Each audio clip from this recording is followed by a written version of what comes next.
नमस्कार, मैं श्री गोविंद द्विवेदी आप सभी का अपने YouTube चैनल डियर लर्नर्स पर हार्दिक स्वागत करता हूं, अभिनंदन करता हूं, वंदन करता हूं। जैसा कि आपको पता है कि सीटेट एग्जाम हुआ। सीटेट एग्जाम के 14 दिसंबर में जो पेपर पहली शिफ्ट पे हुआ, दूसरी शिफ्ट पे हुआ, दोनों पेपर का जब एनालिसिस किया गया तो पाया यह गया कि भैया हम लोगों ने कई बार उसे स्वैप किया है नहीं, ठीक है। जो है जैसा है, जैसा भी हुआ सब ठीक हुआ, ठीक है। लेकिन हमने देखा कि लोग आगे बढ़ते चले जा रहे हैं, आगे बढ़ते चले जा रहे हैं स्वैप दिखा करके, और कुछ लोग तो ऐसे स्क्रीनशॉट बना बना के दोबारा से वहां पे तुरंत फ्रेम करके फिर बना रहे हैं। और मैं आपको प्रूफ के साथ, ठीक है, पूरा दिखाऊंगा कि कहां आया है और जाकर के आप देख सकते हो। कोई बनावटी चीजें नहीं है।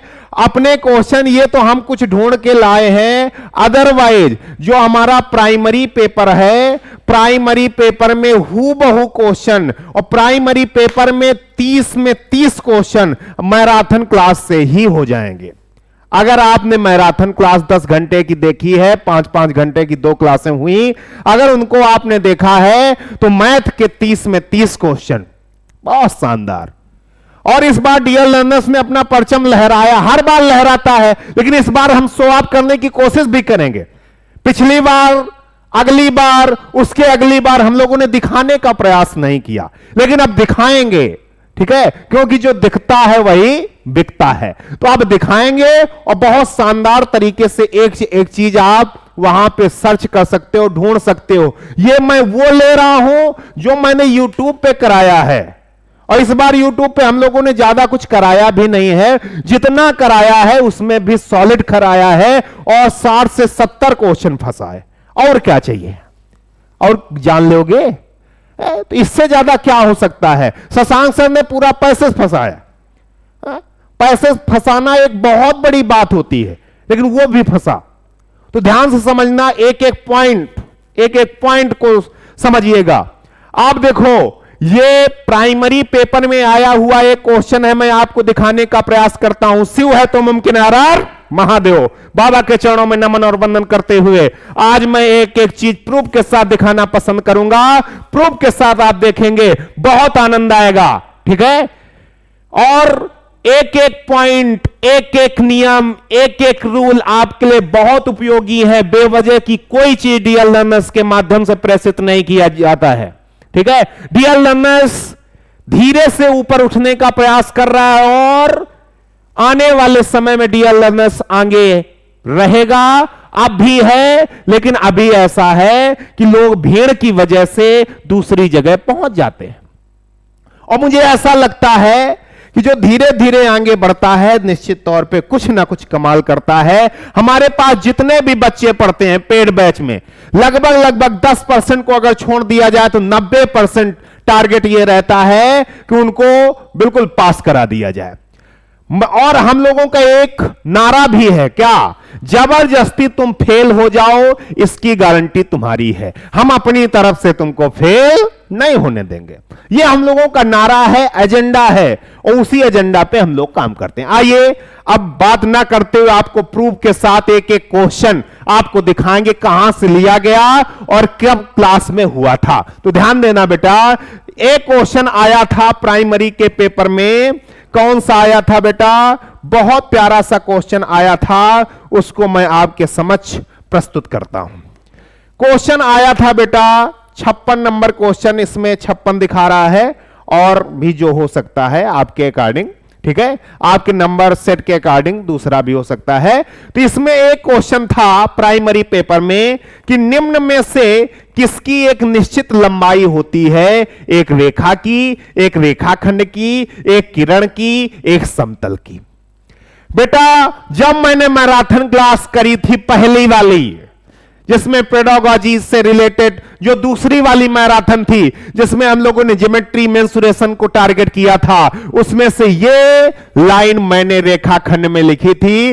रेखाखंड लाइन सेगमेंट, माना किसी रेखा पर दो भिन्न बिंदु ए और बी, जो इस रेखा को तीन भागों में विभक्त करते हैं। रेखा का वह भाग जिसकी लंबाई सीमित होती है यानी फिक्स होती है। ये मैंने बात वहां पे बोली थी, अगर भरोसा ना हो तो जाके देख लेना। डियर लर्नर्स, मैथ की मैराथन नंबर 2 जहां पे ज्योमेट्री का जिक्र हुआ है, वहां पे रेखाखंड की ये बात बोली गई है और ये आपके हूबहू क्वेश्चन में छपी है। ठीक है, आते हैं आगे और आगे आपको लेके चलते हैं दूसरे पे। बेटा दूसरा देखो, दूसरा बिल्कुल लल्लू टाइप की चीज, लेकिन हम लोग लल्लू टाइप की चीज भी नहीं छोड़ते हैं। जो है बिल्कुल सामने है, जो है बिल्कुल सामने, बहुत शानदार तरीके से देखो क्या लिखा गया इसमें। 38 नंबर क्वेश्चन है, लिखा गया एक त्रिभुज जिसकी सभी भुजाएं अलग अलग लंबाइयों की होती हैं कहलाता है। एक त्रिभुज जिसकी सभी भुजाएं अलग अलग लंबाई की होती हैं कहलाता है एक समबाहु त्रिभुज, एक समद्विबाहु त्रिभुज, एक विषमबाहु त्रिभुज, एक समकोण त्रिभुज। तो जिसकी अलग अलग भुजाएं होती हैं, क्या समबाहु हो सकता है ना? समबाहु मतलब सम मतलब बराबर, बाहु मतलब भुजाएं, जिसकी सभी भुजाएं बराबर होती हैं वो समबाहु हुआ करता है। समद्विबाहु क्या होता है? जिसकी दो भुजाएं बराबर होती हैं वो समद्विबाहु त्रिभुज हुआ करता है। एक समकोण त्रिभुज क्या होता है? जिसका एक कोण 90 अंश होता है वो समकोण त्रिभुज हुआ करता है, जिसमें भी भुजाएं बराबर नहीं होती हैं। कर्ण तो सबसे बड़ी होती है, वो अलग ही होती है। हां, मान सकते हैं परपेंडिकुलर और बेस बराबर हो सकते हैं, लंब और आधार बराबर हो सकते हैं। ठीक है, तो बेटा इसमें से हम कहेंगे कि इसका राइट आंसर क्या था? एक विषमबाहु त्रिभुज यानी ए स्केलन ट्रायंगल। बेटा वही विषमबाहु त्रिभुज, स्केलन ट्रायंगल, जिस त्रिभुज की सभी भुजाएं असमान हो, जिस त्रिभुज की क्या हो? सभी भुजाएं असमान हो। सब लिखित रूप में था। ये क्यों मैं लेके आया हूं? ये तो सब लोग बताते हैं, लेकिन लिखित रूप में कोई नहीं बताता है। हमने हर एक लल्लू टाइप की चीज भी लिखित रूप में ली है। क्यों ली है? क्योंकि मुझे पता है पेपर कहां से आता है। मैं ये बिल्कुल नहीं कहता हूं कि पेपर मैं बनाता हूं, लेकिन मैं ये बिल्कुल कहता हूं कि जितना पढ़ा देता हूं उतने में ही पेपर बनता है। यह कहना जरूर उचित है। तो आइए बढ़ते हैं और आगे आपको लेके चलते हैं। 2 क्वेश्चन मैंने आपको दिखाया, तीसरे पे चलते हैं। और ये भैया ये भी हमारी मैराथन नंबर 2 से है, जाके देख लेना है कि नहीं है। ठीक है, पक्का है। आगे चलते हैं। अब बेटा एक क्वेश्चन और, अब कहता है इसमें एक क्वेश्चन दिया गया, निम्न में से किस अक्षर की 2 सममित रेखाएं हैं? किस अक्षर की 2 सिमेट्री लाइन है बेटा? निम्न में किस अक्षर की 2 सिमेट्री लाइन है? तो बी में 2 होंगी नहीं, ई में 2 होंगी नहीं, यू में 2 होंगी नहीं, किस में होंगी? एच में 2 होंगी। और बेटा देखो वही निम्नलिखित अक्षरों के किस समूह में क्षैतिज और ऊर्ध्वाधर दोनों प्रकार की सममित रेखाएं हैं? तो भैया इसमें से एक कौन आया था? ये बी ऑप्शन करेक्ट हुआ था, जिसमें एच बैठा है कि नहीं बैठा है? एच बैठा है ना, तो ये भैया राइट आंसर था और ये मैराथन फर्स्ट का था। आप देख लेना जाके, मैराथन फर्स्ट में हमने यही कपड़े पहने थे कि नहीं, सर में रुमाल बंधा था कि नहीं, जाके देख लेना, क्वेश्चन भी आपको मिल जाएगा। तो ये भैया है कहां का? सिमेट्री लाइन का। कहां का है? सिमेट्री लाइन का। मैराथन नंबर 1 में हुआ था ये क्वेश्चन, सिमेट्री लाइन पे हम लोगों ने जिक्र किया था और इसमें से ये क्वेश्चन लिया था, जिसमें एच को ही उठा के रख दिया गया है। तो एच में क्या होती हैं? 2 सिमेट्री लाइन होती हैं। एच आपका ऐसे बनेगा, एक सिमेट्री लाइन ये और एक सिमेट्री लाइन ये, तो 2 सिमेट्री लाइन इसमें खींची जा सकती है। ठीक है, तो ये भैया एक क्वेश्चन रहा। और आगे दिखाते हैं आपको, और आगे दिखाते हैं। देखो कहता है जैस्मिन ने कहा एक आयत में विपरीत भुजाओं के 2 युग्म समांतर होते हैं, एक वर्ग में भी विपरीत भुजाओं के दो युग्म समांतर होते हैं और उसी प्रकार एक समांतर चतुर्भुज में भी, इसलिए आयत और वर्ग दोनों ही समांतर चतुर्भुज होगा। जैस्मिन वैन हिले के सिद्धांत के ज्यामिति चिंतन के डैश स्तर पर है, विश्लेषण पर, संबंधों की समझ पर, औपचारिक निगमन पर, दृश्यीकरण पे। ठीक है, अब देखो, अब इसमें से देखो, हम लोगों ने लिखा था कि नहीं औपचारिक निगमन, फॉर्मल डिडक्शन और क्या रिलेशनशिप, लिखा है कि नहीं लिखा है?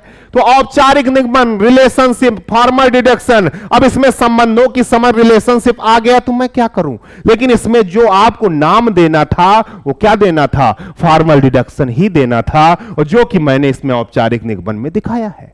और ये कब? मैराथन क्लास नंबर 1 जाके देख लेना। आगे बढ़ते हैं और आगे लेके चलते हैं। इसमें लिखा है गणित की कक्षा में मुक्त सिरे वाले प्रश्नों को, ओपन एंडेड क्वेश्चन, मुक्त सिरे वाले प्रश्नों को समाकलित करने के लिए निम्नलिखित में से क्या सबसे अधिक उपयुक्त है? इन प्रश्नों को हल करने में समय अधिक लगता है, इन प्रश्नों की एक दूसरे से नकल करना आसान है, ये प्रश्न विद्यार्थियों में आलोचनात्मक चिंतन का विकास करते हैं। बिल्कुल आलोचना चिंतन को विकास करते हैं। देखो यही बात इसमें दर्शाई गई। ये प्रश्न आइडियाज पर आधारित होते हैं, और जब आइडियाज पर आधारित होते हैं तो उसमें और सोचने की दृष्टि प्रगाढ़ होती है। तो ये यहां से मिलकर के क्वेश्चन बना। ठीक है, आगे बढ़ जाते हैं। आगे बेटा, अब देखो एक क्वेश्चन आया था, भिन्नों की अवधारणा के संदर्भ में निम्नलिखित में से कौन सा कथन सत्य नहीं है?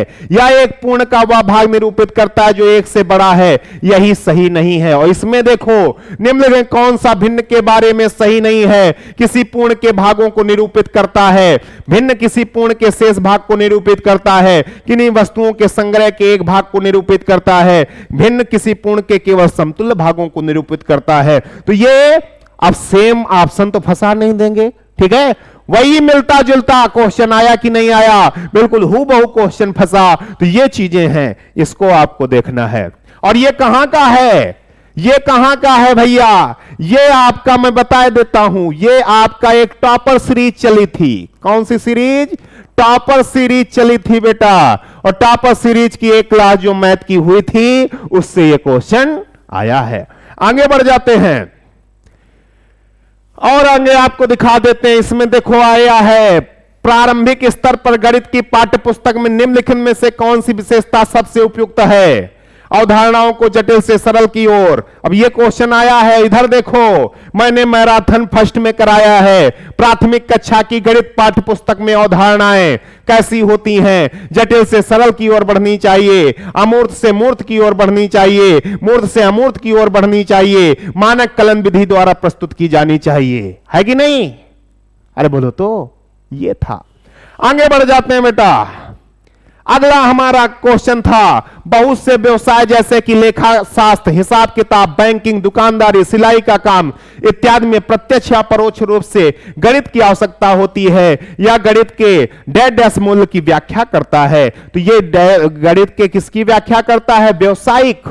ठीक है, लेन देन, व्यापार, उद्योग आदि व्यवसाय गणित पर ही निर्भर है। ये वहीं से बात ली गई है। और आ जाओ आगे। एक क्वेश्चन था, आकलन के लिए निम्नलिखित में से कौन सा कथन सही है? तो अधिगम के लिए आकलन एक ऐसी प्रक्रिया है जिसमें प्रतिपुष्ट प्रदान करने का कोई अवसर नहीं है। योगात्मक आकलन यह जानने में मदद करता है किसी अवधारणा के शिक्षण के दौरान निर्देशात्मक उद्देश्यों को किस हद तक प्राप्त किया गया। अध्यापक द्वारा पढ़ने के बाद यह देखना कि बच्चों ने ज्ञान को किस हद तक ग्रहण किया। बात वही योगात्मक मूल्यांकन, और ये योगात्मक मूल्यांकन ये वही का है कि नहीं है। आगे बढ़ जाते हैं।